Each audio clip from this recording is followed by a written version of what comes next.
Mina tervitan teid täna Eesti Kunstiakadeemiast. Nimelt olen siin täna seda ülekannet tegemas ja ette kandmas teemat, millega ma olen siin juba mõnda aega toimetanud. Aga täna ma töötan Eesti Kunstiakadeemia sotsiaalse disaini õppekava juhina ja ka õppejõuna aga olen viimased 7 aastat võib-olla täpsemalt siis tegelenud avaliku sektori teemadega. Täna ma räägin teile teemal, mis on mulle väga mitmel tasandil südamelähedane ja selleks on siis võib-olla selline kasutajakeskne ruum ja me teame ju täna, räägime väga palju avalikust ruumist ka kui inimkesksest avalikust ruumist ja millest veel. Ja ma luban teile, et ma täna ei räägi ligipääsetavuse määrustest ega nendest, et kaldtee peab olema 5% ja lävepakk 2,5 sentimeetrit, vaid ma räägin natukene põhimõttelisemal tasandil sellest, et kuidas tegelikult jõuda kasutajakeskse ruumini just võib-olla protsessilises mõttes. Ja alguses kutsuksingi teid ühe lühikesele väiksele videole, et võib-olla alustuseks ka määratleda ära selle, et mis see võib-olla kasutajakeskne ruum on ka, et ikka näited räägivad paremini kui võib-olla sõnad ja selleks vaatame palun korraks üheskoos ühte kaasust Norrast.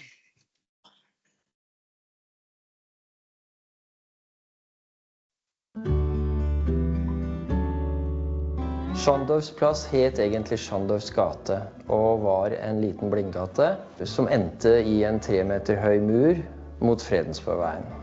Midt på plassen sto da Grønlands apostel, Hans Egede, som en parkeringsvakt. Det var en trapp der, men syklister, barnevognbrukere, rullestolbrukere kunne ikke benytte den. Opprinnelig var den på ca. 14–15% stigning. Når man da skulle løse det med maks 5% stigning, så visste vi at denne gangveien ville ta mye plass. I stedet for en vanlig tradisjonell rampe, så har vi en gangvei som slynger seg i landskapet.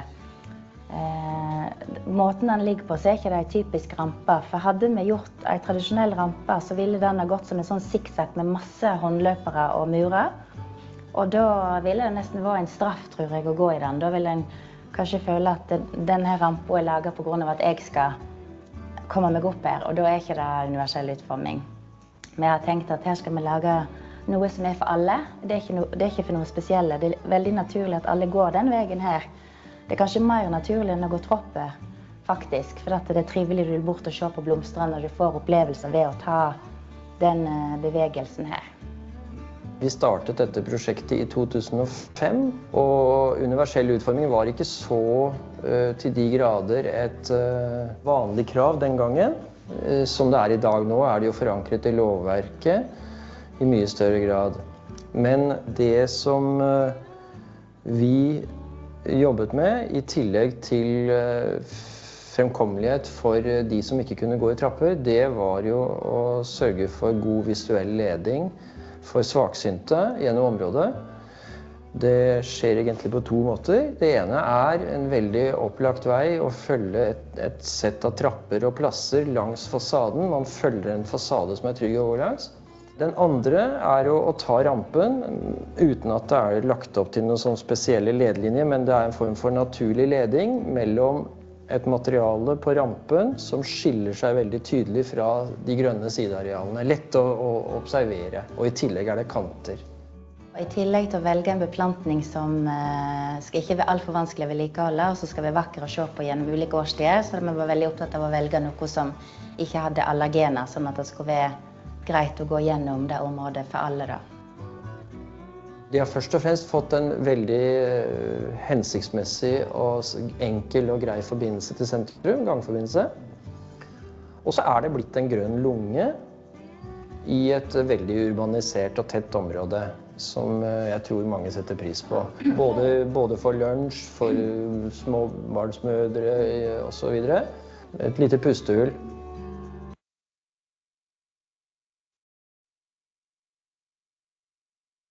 Nii, ma järgmise slaidi peale saada. Siin.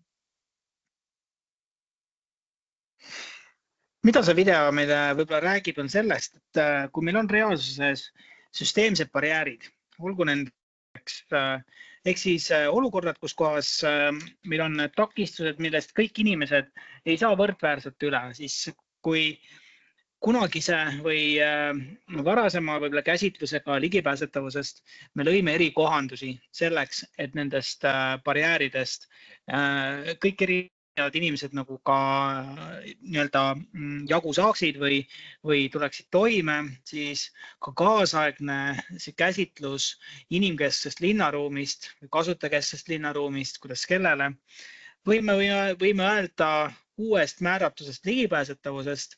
Tegelikult me näeme seda linnaruumi kui ruumi, kus kohas need süsteemsed barjääre sellisel kujul ei ole või me kõik võime tegelikult kasutada seda ruumi ilma barjäärideta. Et rahvastik koosneb meil inimestest, kellel on väga erinevad võimed, oskused, kogemused, soovid ja arvamused. Ja üsna sageli me näeme, et laialt on levinud arvamus, et kas keegi on sügava puudega või täiesti terve, kuid tegelikkuses nende vaheliste võimaluste ja vajaduste skaala on väga lai. Kui statistiline keskmine mees või kui statistiline keskmine, kelle vastu ka me üsna sageli põrgatame nii-öelda oma lahendusi, võib olla selline valge mees, 30-ndates paremakäeline, hea silmanägemisega edukas, siis kui selle mehele peaks ellu tulema laps, kaob ta automaatselt tegelikult ühiskonna äärealadele siia ülesse vasakusse serva. Ja veel enam, kui me võime vaadata neid sihtrühmasid kui erinevaid inimesi, erinevaid inimgruppe meie ühiskonnas. Aga kui teeme ühe liigse harjutuse, kus kohas me järjestame need samad sihtrühmad ümber, siis me näeme, et tegelikult need võivad olla ühe elukaare erinevad etapid. Varem või hiljem, suurem või vähemal määral, need kellegi teise vajadused puudutavad meid tegelikult kõiki. Ja see võib olla mitte jäädavalt ja püsivalt, võid olla ajutiselt. Ja siis meie kõigiga võidakse mitte arvestada meie vanuse, rahvuse, soo või mingite muude nii-öelda asjaolude tõttu.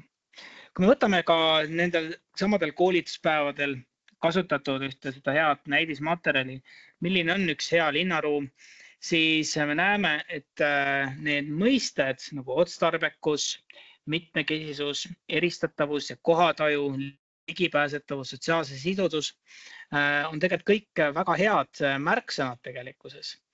Aga miks me jõuame üsna sageli ikkagi selliste lahendusteni, kus kohas see ruum, mida me loome, avalik ruum, tegelikkuses ei vasta nende kasutajate nii-öelda tegelikele vajadustele. See on üks näide ühest ja mida tasub võtta pigem abstraktsena ja näitlikuna, et ilmestamaks seda, et see loodud lahendus ei lähe seda kaudu, kui inimene seda kasutada vajaks või ka saab. Aga milles on siis probleem tegelikult? Ja see on minu enda hüpotees ja minu enda pakkumine, et mis aitab ka näha seda, et kuidas me võiksime ka seda ruumi luua selleks, et jõuda parema kvaliteedini. Et kui võtta üks selline ökosüsteemi mudel, kus kohas me vaatame erinevatele teemadele, erinevatele skaalale otsa, siis ruumiloojatel on erakordne hea võimalus tegelikult erinevates skaalades mõelda. Globaalsel skaalal, globaalsete trendide mõttes, samuti ka rahvuslikult kehtestatud, Eesti riigis kehtestatud mingid põhimõtted, tulles alla siis linna tasandile, kvartali tänava tasandile ja ka hoone tasandile. Nendes mõõtkavades orienteerumine on tegelikult väga hea treenitud oskus, mida paljudel ruumiloojatel on. Aga üks osa on siin, aga siis kui me jõuame selle inimese tasandile, siis me juhindume sellistest asjadest nagu määrustest. Olgu nad siis ligipääsetavuse määrused või ka tegelikult juba modernismist tulenevad ka selline standardiseerimise hoos ja tuhinas sellise keskmise standardse inimese mõõtude järgi. See on see, millest me juhindume, kui me loome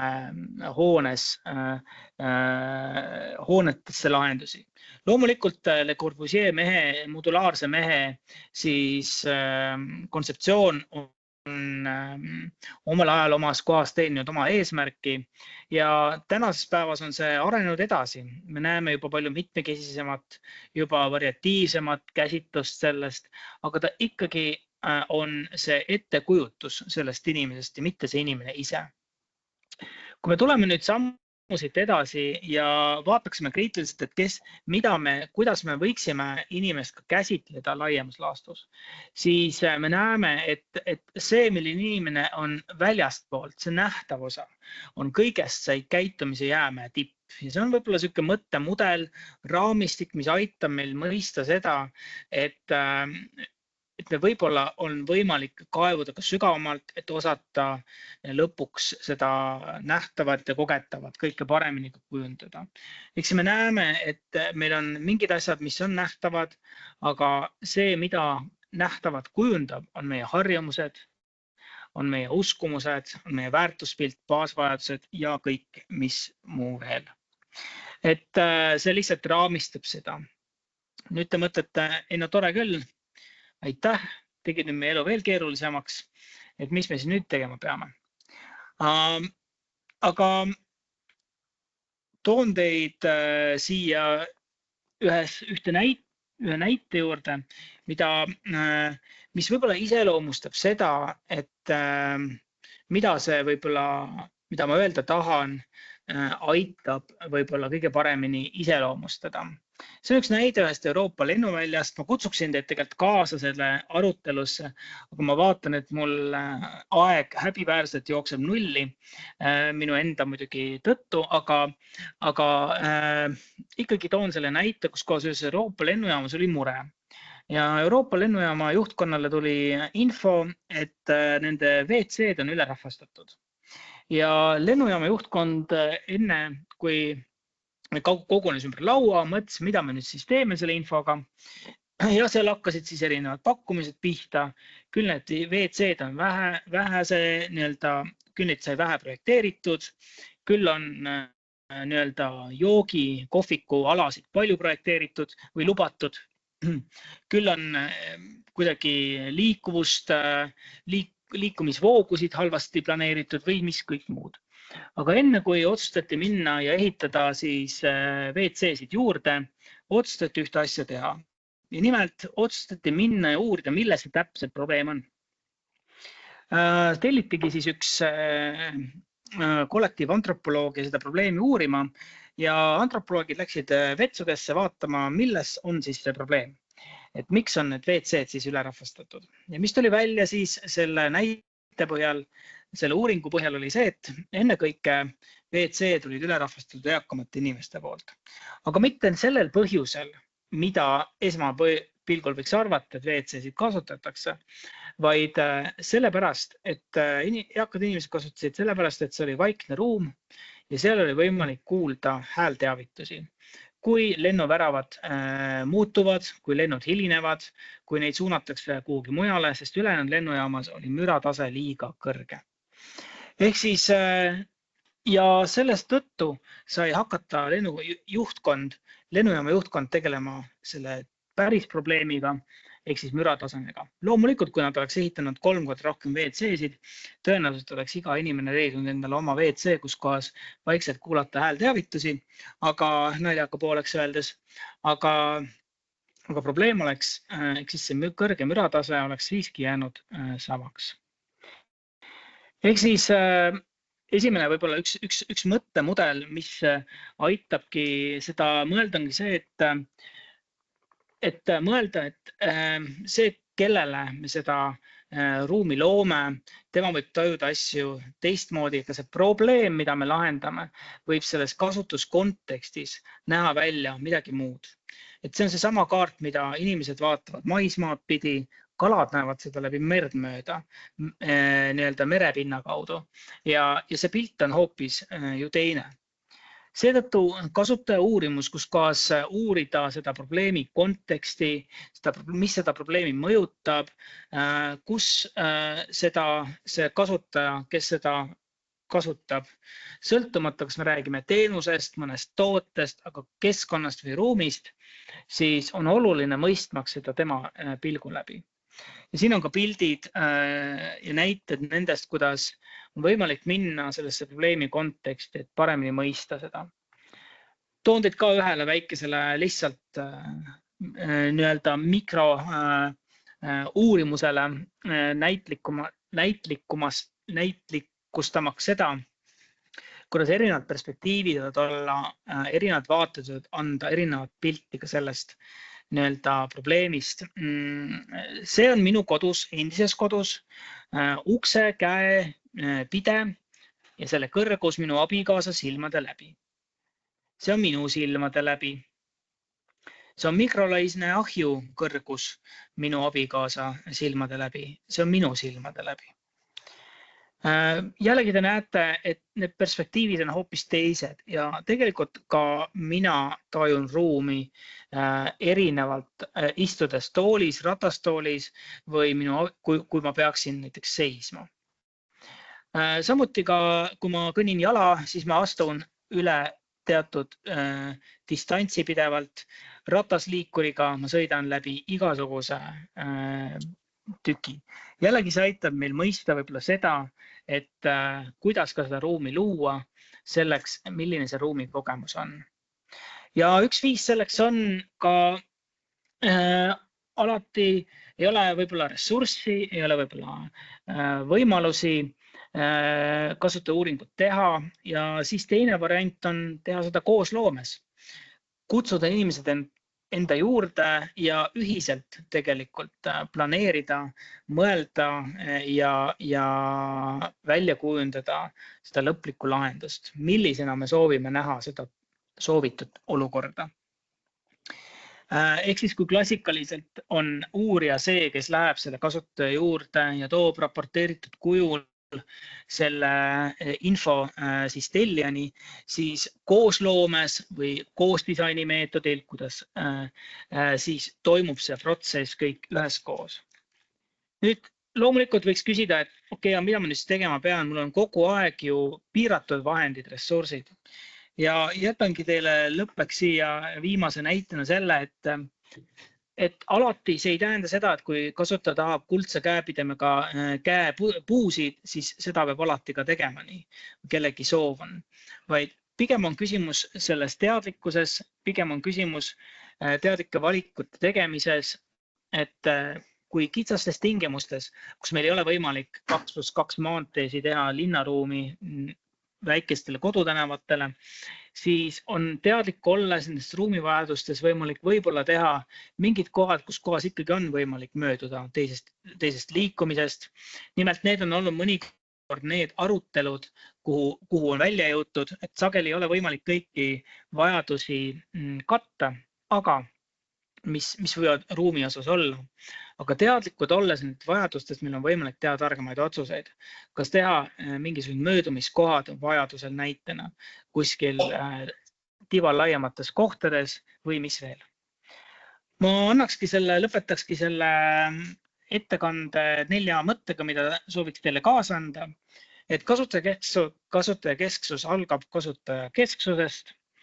Tehkem teadlikke valikuid, et mõista probleemi erinevate kasutajate tasanditelt ja siis need valikud, mida me teeme, kas me jätame millegagi arvestamata, siis on see teadlik valik ja me saame mingit muud moodi mingit küsimust lahendada.